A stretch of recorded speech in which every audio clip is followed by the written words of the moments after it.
ये तस्वीरें हम आपको दिखा रहे हैं ताइवान से, जहां पर नैन्सी पेलोसी को आप देख रहे हैं जो वहां पर राष्ट्रपति से मुलाकात करने के लिए पहुंची हैं। ये बहुत अहम तस्वीरें हो जाती हैं क्योंकि चीन लगातार नैन्सी पेलोसी की इस यात्रा को लेकर हमलावर हो रहा है अमेरिका के ऊपर। और ऐसे वक्त में ये तस्वीरें काफी अहम, क्योंकि जैसे ही नैन्सी पेलोसी की यात्रा की बात सामने आई, चीन की तरफ से लगातार विरोधी बयान सामने आने लगे। लेकिन इस यात्रा के दौरान बाकायदा अमेरिकी सेना की तरफ से पूरी सुरक्षा नैन्सी पेलोसी को मुहैया करवाई गई, क्योंकि चीन बार बार इस यात्रा का विरोध कर रहा था और सैन्य एक्शन की भी बात कर रहा था कि अगर ये यात्रा होती है तो वो सैन्य एक्शन करने को भी मजबूर होगा। ये अहम तस्वीरें हम आपको इस वक्त दिखा रहे हैं। कल रात पहुंची थी ताइवान नैन्सी पेलोसी और उसके बाद अब ये मुलाकातों का सिलसिला शुरू हो चुका है। अब से कुछ देर पहले मीडिया से भी बात कर रही थी और उन्होंने स्पष्ट किया था कि इस पूरे क्षेत्र में शांति स्थापित रहे, ये सबसे बड़ा एजेंडा है। इसके अलावा सुरक्षा का मुद्दा सबसे अहम होने वाला है। इकोनॉमिक्स को और कैसे मजबूत किया जा सकता है, ये बड़ा अहम मुद्दा है। और साथ ही उन्होंने कहा था कि हम ताइवान के लोगों के साथ हैं। साई इंग-वेन से मिलने के लिए पहुंचे हैं इस वक्त नैन्सी पेलोसी और उनके साथ मुलाकात होगी। मुलाकात के बाद वहां से रवाना होंगी नैन्सी पेलोसी। लेकिन इस छोटी सी यात्रा के दौरान इतना तनाव इस पूरे क्षेत्र में बढ़ गया है। खास करके चीन को लगता है कि कहीं ना कहीं चाइना की वन नेशन पॉलिसी का विरोध कर रहा है अमेरिका इस यात्रा के जरिए, क्योंकि नैन्सी पेलोसी वहां पर पहुंची हैं और इतनी बड़ी डिग्नेटरी अमेरिका की तरफ से 25 सालों करीब 25 सालों के बाद ताइवान की यात्रा कर रही हैं, जिसको लेकर अब चाइना कहीं ना कहीं संशय में है। और इसीलिए लगातार चीन इस यात्रा का विरोध कर रहा था और साफ तौर पर कई बयान तो इतने कड़े आए कि अगर जरूरत पड़ी तो हम सैन्य एक्शन के लिए भी तैयार हैं।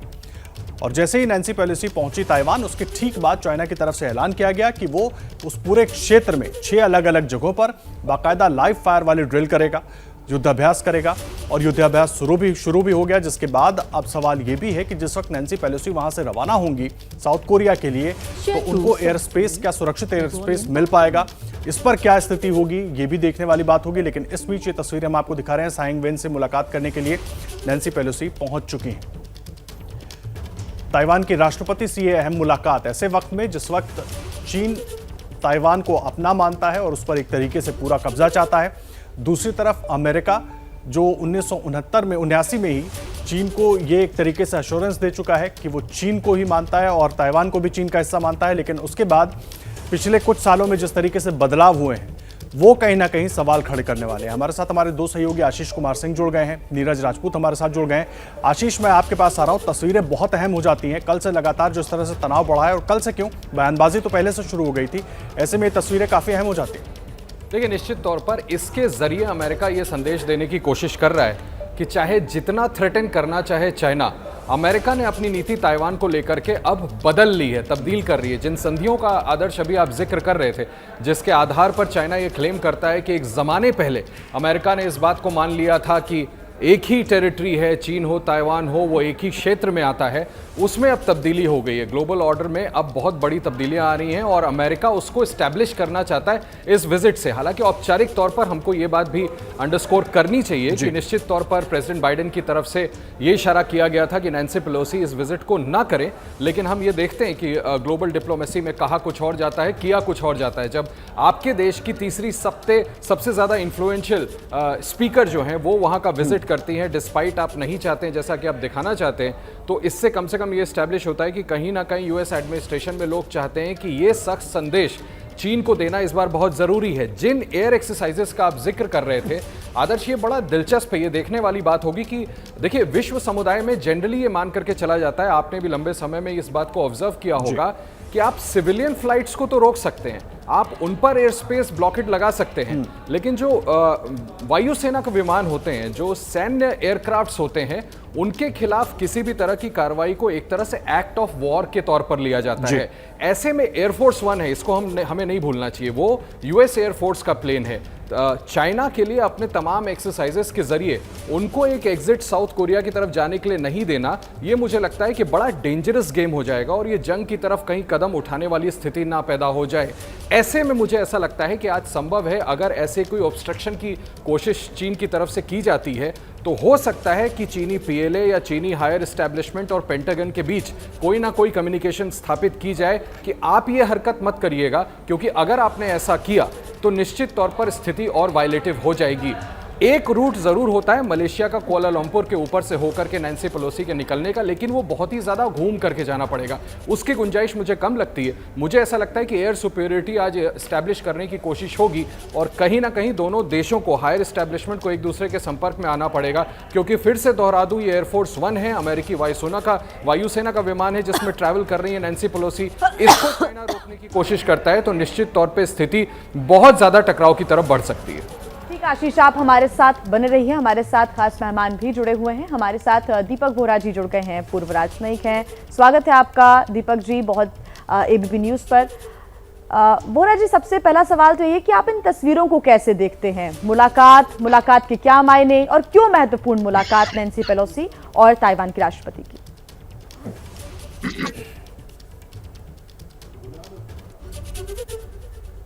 आभारी हूं आपके शानदार चैनल पर सुबह सुबह आपने मौका दिया है आपसे बातचीत करने का, सीखने का, बाकी विशेषज्ञों से। ये जो इस समय हो रहा है मैम, जो तस्वीरें आप दिखा रहे हैं, ये एक बहुत पॉपुलर डांस है यूनाइटेड स्टेट्स में, पश्चिमी देशों में। उसको कहते हैं ट्रायंगल डांस। मैं उसको ट्रायंगो कहता हूँ। 3 लोग एक ट्रायंगल में खड़े हो जाते हैं, एक दूसरे के कंधों पर हाथ रखते हैं, फिर वो बीच में एक कूदता है, फिर दूसरा कूदता है, फिर तीसरा, और वो एक दूसरे से टकराते नहीं है। अगस्त 2022 में यूएसए, चाइना और ताइवान 3 डांसर्स हैं। चाइना बहुत बुरी तरह से डांस कर रहा है, बाकी सब में क्रैश कर रहा है। अमेरिका और ताइवान बड़ी खूबसूरती के साथ डांस कर रहे हैं। और नैन्सी पेलोसी जो गई है ताइवान में, जो तस्वीरें आप दिखा रहे हैं, ये ट्रॉफी है, ये प्राइज है ताइवान की परफॉर्मेंस का। अभी तक 72 साल में चीन ताइवान को नहीं ले पाया। धमकी जरूर देगा। एक माओरीज का, मैं डांस की बात करता हूं, एक माओरी कम्युनिटी जो है न्यूजीलैंड की, उनका एक हाका डांस होता है। वो दुश्मन को डराने की कोशिश कर, ओए ओए ओए हम ये करेंगे, वो करेंगे,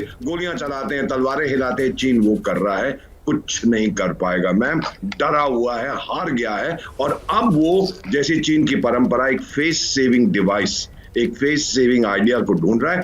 तो पहले व्हाइट हाउस ने कहा था, बाइडेन साहब ने, कि मेरी आर्मी ने कहा कि नैन्सी पेलोसी को नहीं जाना चाहिए, वो चली गई। अब वो कहते हैं कि ये वायलेशन ऑफ चाइना की सॉवरेंटी नहीं है, चीन इसको पकड़े। अमेरिका डर गया, दुनिया डर गई, देखा हमने लाइव फायर किया था, हमने ये किया था, वो किया था। यही है उसकी फेस सेविंग डिवाइस। मैम, चीन की छवि जो थोड़ी बहुत बची थी वो खत्म हो गई है। दुनिया ने देख लिया पीपल्स लिबरेशन आर्मी एक जी। तो यानी कि आपका सीधे तौर पर ये कहना है सर कि जो चीन है वो बौखलाहट में तमाम हरकतें कर रहा है, चेतावनी दे रहा है, लेकिन अमेरिका और ताइवान के बीच जो डांस चल रहा है वो इस वक्त बेहद ही खूबसूरत स्थिति में आगे बढ़ता हुआ नजर आ रहा है। तो ताइवान की राष्ट्रपति से मुलाकात कर रही हैं नैन्सी पेलोसी, और नैन्सी पेलोसी के इस ताइवान दौरे पर बौखला गया है चाइना, और इस बौखलाहट का आने वाले दिनों में क्या असर देखने को मिल सकता है, इस पर बात करने के लिए हमारे साथ लगातार एक खास गेस्ट पैनल जुड़ा हुआ है। रक्षा मामलों के एक्सपर्ट कर्नल दानवीर भी हमारे साथ जुड़े हुए हैं, साथ ही हमारे सहयोगी नीरज राजपूत भी हमारे साथ जुड़े हुए हैं।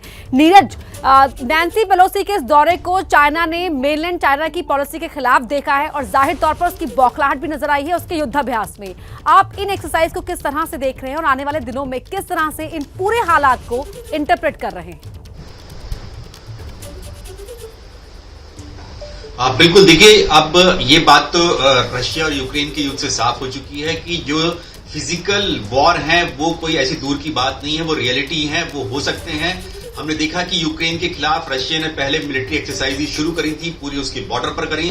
पूरी दुनिया ये सोचती रही कि ये सिर्फ डराने की बात कर रहे हैं, धमकाने की बात कर रहे हैं, लेकिन वो एक्चुअल में रियल वॉर में कन्वर्ट हो गया। कैसे कन्वर्ट हो गया वो किसी को समझ में नहीं आया, और रशिया ने इतना बड़ा युद्ध जो है इस वक्त पूरी दुनिया झेल रही है।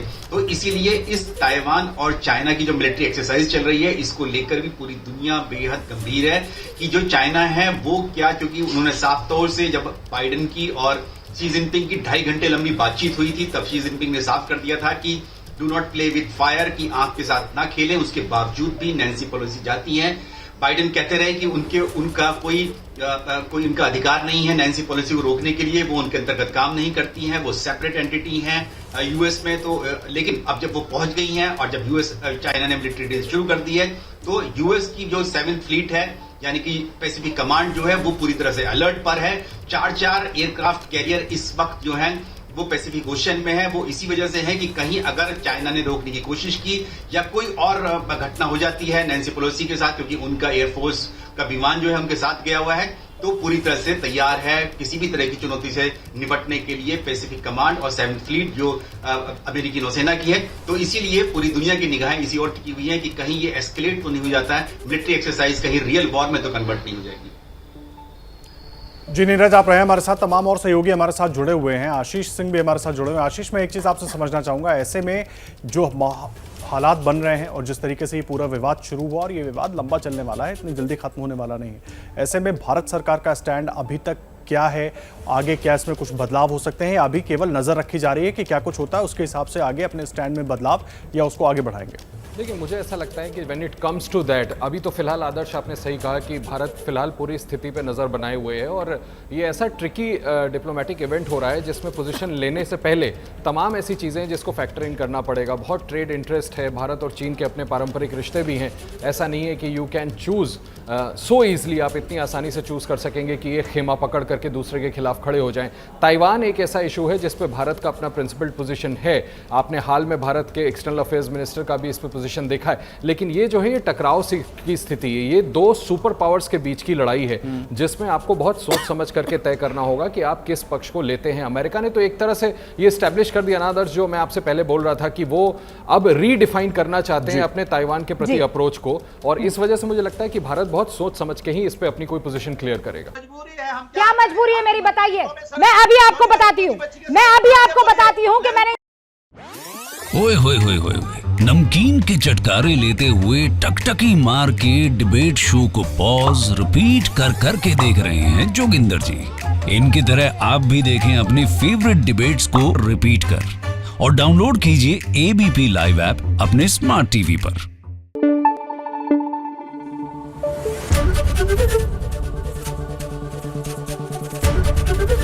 एबीपी न्यूज आपको रखे आगे।